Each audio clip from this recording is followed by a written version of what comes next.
If there is no joy when you wake up in the morning,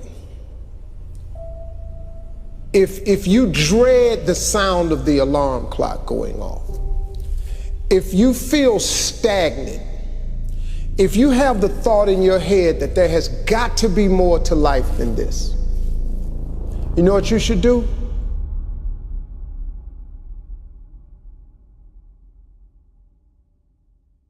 I want you to know something, that the bigger your dream is, I want you to understand the harder the grind. The bigger your dream is, the earlier you're gonna have to get up. The longer you're gonna have to stay up. The bigger your dream is, the more effort you're gonna have to put in. You'll never see it for those of you who are 70% beast mode, 30% gazelle. That's just enough for that other person to outdo you. Listen to me, that's just enough for the other person who wants just what you want. I want you to think about those goals. I want you to taste them. I want you to internalize it. I'm telling you to dream your dream because I want you to feel it. I want you to taste it. I want you to know how close. I want you, just like when the weather is changing, you can feel it. I want you to be able to feel when you're getting closer to it and closer to it. But more importantly, I want you to know when you dream your dream that there are other people who are dreaming the exact same dream. When you said to yourself, when the ball comes down, this is what I want to accomplish, you're not the only person that wants to accomplish it. And now I ask you this question: what do you do when 1,000 other people want exactly what you want? What do you do when you're not the only one that wants to make $1 million in your company? You're not the only one that wants to be the president. You're not the only one that wants to be the CEO. What if you're not the only one that wants what you want? What if there are thousands of other people who want what you want? You have to outwork them. You gotta outgrind them. You gotta get up earlier. You gotta stay up later. You gotta execute, and you gotta go from 70 to 120. If other people are putting in 40-hour work weeks and you're putting in 100-hour work weeks, you will achieve in 4 months what it takes them a year to achieve. Stop crying and just keep hustling. Hustle is the most important word ever. If you want this, if you're miserable, or if you don't like it, or you want to do something else and you have a passion somewhere else, work 9 to 5, spend a couple hours with your family. 7 to 2 in the morning is plenty of time to do damage. I mean, you start building your equity and your brand and whatever you're trying to accomplish after hours. Everybody has time. Stop watching Lost. If you really have a drive and you really put your heart and soul into something, you can really make anything happen. Wanted to just prove everybody wrong, you know what I mean? I wanted to make it, and I was gonna make it regardless of what anybody said. This thing, you're doing it for yourself. You're not doing it for anybody else. Yes, your family supports you. Yes, your friends support you, but you're doing it for yourself at the end of the day. My breakthrough was actually deciding I wanted to be an actor and go into a drama college. It changed my life. It turned my dreams into a reality. It gave me an actual, tangible target to go, oh, actually, I could do this. That was my breakthrough, because it was a breakthrough of my mind. Ideas don't come out fully formed. They only become clear as you work on them. You just have to get started.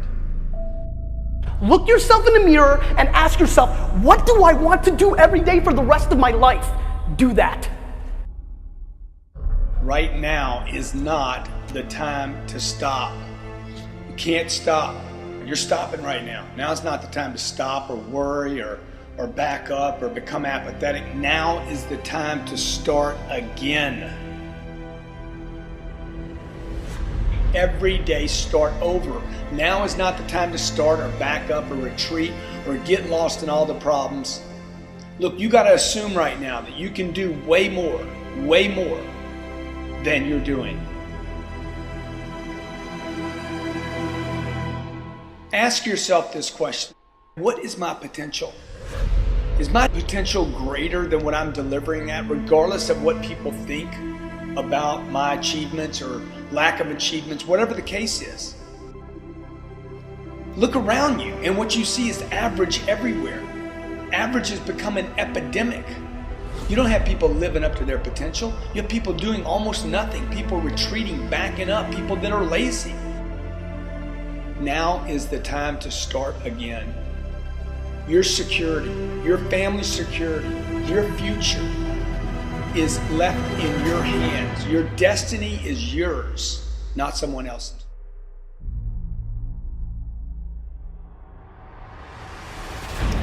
If there is no joy when you wake up in the morning, if you dread the sound of the alarm clock going off, if you feel stagnant, if you have the thought in your head that there has got to be more to life than this, you know what you should do? You should stop doing whatever it is you're doing. You will become exceptional the moment you make an exceptional decision. The only thing that changes your life is making a decision. You have to be so clear in your mind exactly what you want to do and what you want to achieve. And for me, it doesn't work without any goals, without any targets. I cannot compete properly. Commitment is when you now, after you've decided, you commit to do this for the long term. Whether it's hard or easy, doesn't matter. You're doing this. If you're having a difficult time with something, your relationship isn't where you want it to be, your finances are not where you want to be, your body's not where you want to be, your business is not where you want to be, you need to take massive action. And if that doesn't work, try something else. If that doesn't work, try something else. Keep going with massive action and you will find the way, because it will give you momentum. You have to be able to see what doesn't exist in order to be able to pull off or achieve what in most people's minds seems to be impossible.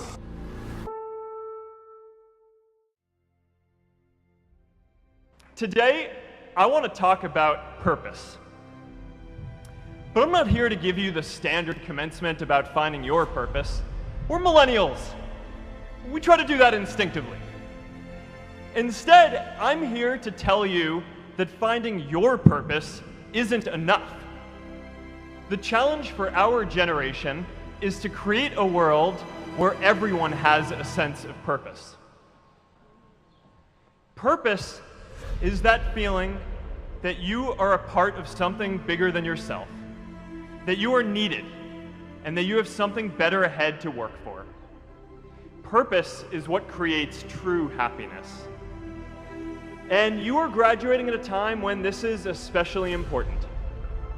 When our parents graduated, that sense of purpose reliably came from your job, your church, your community. But today, technology and automation are eliminating many jobs. Membership in a lot of communities has been declining, and a lot of people are feeling disconnected and depressed and are trying to fill a void in their lives. As I've traveled around, I've sat with children in juvenile detention and opioid addicts who told me that maybe their lives would have turned out differently if they just had something to do, an after-school program or somewhere to go. I've met factory workers who know their old jobs aren't coming back and are just trying to find their path ahead.